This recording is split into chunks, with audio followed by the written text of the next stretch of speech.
ሰላም ተከታዮቻችን ስለ አርሰናል እና ስለ ባየር ሊቨርኩሰን እስኪ አንዳንድ ነገር እንበላችሁ። አፍተር 10 ሚኒት አይ ቲንክ ጨዋታው ይጀምራል።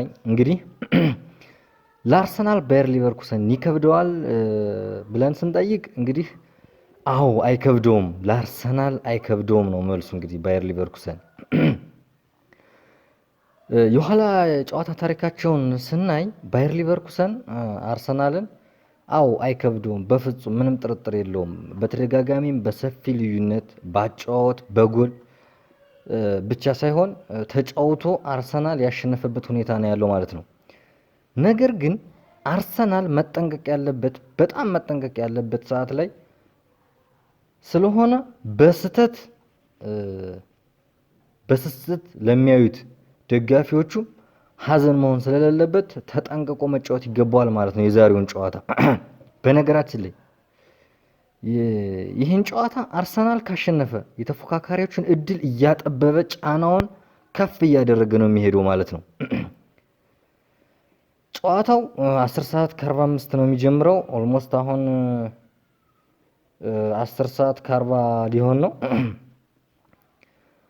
እንግዲህ ለአርሰናል ደጋፊዎች መልካም እድል እያልን አርሴ ባየር ሊቨርኩሰን አሸንፎ የቀሪ ጨዋታዎችን እድሎችን እያሰፋ ዋንጫውን እንግዲህ ቀስ እያለ የሚይዝበት ደረጃ ላይ እየደረሰ ነው ማለት ነው። ሌላው እንግዲህ አንድ ነገር ብለናችሁ እንለፍ። ኤቤሪቺ ኢዜ ስለ ማክስ ዶማን አንድ ነገር ተናግሯልና እሷን ነገር ነግረናችሁ እንለፍ። በዚሁ አጋጣሚ እሱ በጣም የተለየ ተጫዋች ነው ሲል ነው እንግዲህ ስለ ማክስ ዶማን የተናገረው።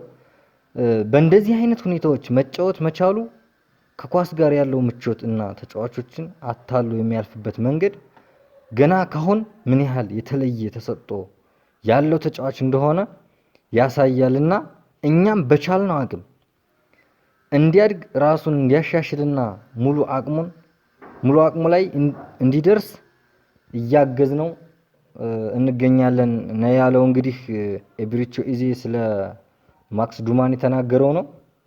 ኦልሞስት ትንሽ ደቂቃዎች ነው የቀሩት። እንግዲህ አርሰናል ከባየር ሊቨርኩሰን የሚጀምረው ጨዋታ ውጤቱን ከስር የምንነግራችሁ ይሆናል። መልካም እድል ለአርሴ ለመድፈኛው ደጋፊዎች።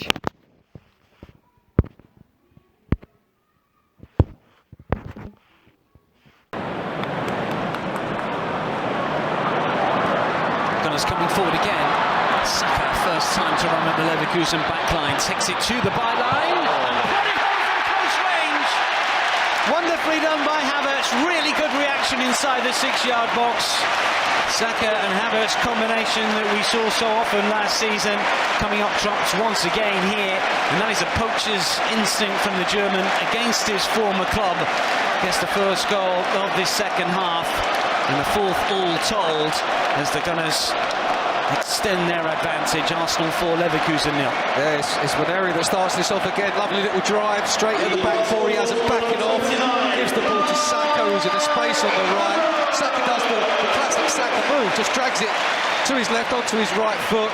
Defender has a bit of a nightmare and gets the block in, but it's a really dangerous ball across the box, and it just goes straight to Havertz, who's there to pounce in that centre forward position, the poacher's position.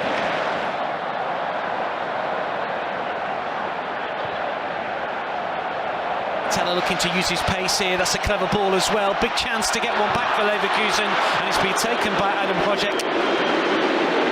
Cleverly done. And a really good move down the right-hand side. Teller involved. Projek, the Czech Republic international, with a clever finish. David Raya beaten. Leverkusen managed to pull one back. Yes, I mean, there's a classic goal in an end-to-end sort of style game. Perhaps over there with a little nutmeg, I think, on Trossard as he came over, opened up the space in the midfield. Lewis Skelly gets drawn out slightly towards the ball, leaves a space in behind him. You know, and like I said, there's been changes, so you haven't got that fluency in the cover across the centre-back positions. Be disappointing for the side.